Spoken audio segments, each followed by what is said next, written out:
Parce que déjà, j'avais une appétence pour le monde des plantes quand j'étais tout petit. J'étais très intéressé par les méthodes dites de grand-mère, traditionnelles. Et j'étais très étonné que pendant les études de médecine, on n'ait aucun cours sur les plantes médicinales. Et ça m'avait toujours un peu frustré. Et très vite, pendant mes études de médecine, je me suis inscrit à un diplôme universitaire de phytoaromathérapie. Et là, c'était la grande découverte. Je suis tombé dedans comme Obélix dans la marmite.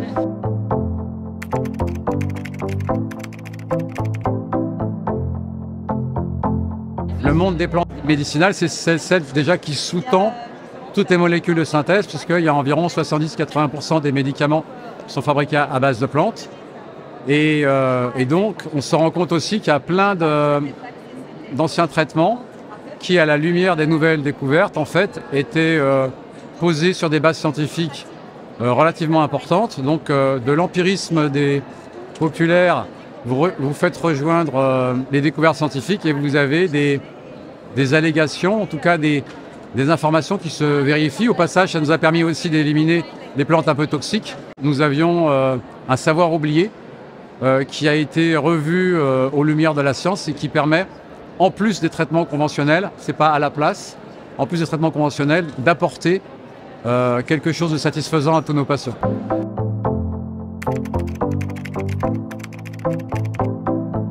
Des personnes qui auraient tendance à prendre un antispasmodique parce qu'ils ont des crampes après une digestion difficile, au lieu de prendre des antispasmodiques de synthèse, on peut prendre 2 cuillères à café de cumin que l'on fait bouillir, on fait une infusion, on filtre et on a un effet très rapide parce que ça contient du transanétol qui est un antispasmodique. Voilà. Ça, c'est des petits sujets que l'on peut aborder avec le patient sur ce que j'appelle la bobologie, donc les petits signes, les petits symptômes de la vie commune, bénins.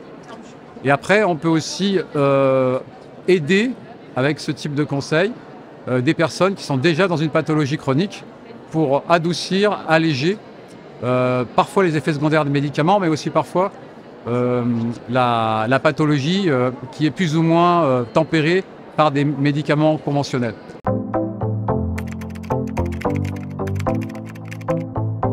Cette approche que moi j'appelle hygiéno-diététique n'est pas forcément prise en charge par les médecins, d'abord parce qu'ils n'ont pas nécessairement aussi reçu cette formation, et d'autre part, encore une fois, parce qu'ils n'ont pas vraiment le temps aussi de s'en occuper.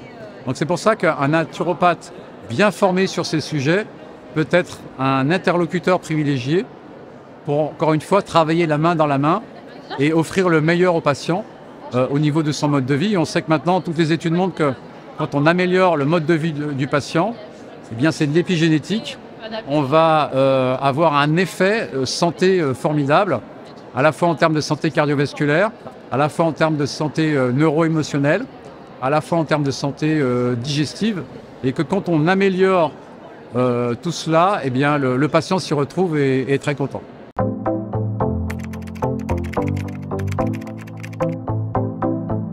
Un naturopathe bien formé pour moi, c'est quelqu'un qui a la notion de l'optimisation du mode de vie du patient, qui a de bonnes connaissances sur l'alimentation, la nutrition optimisée, sur l'écosystème qui environne un patient.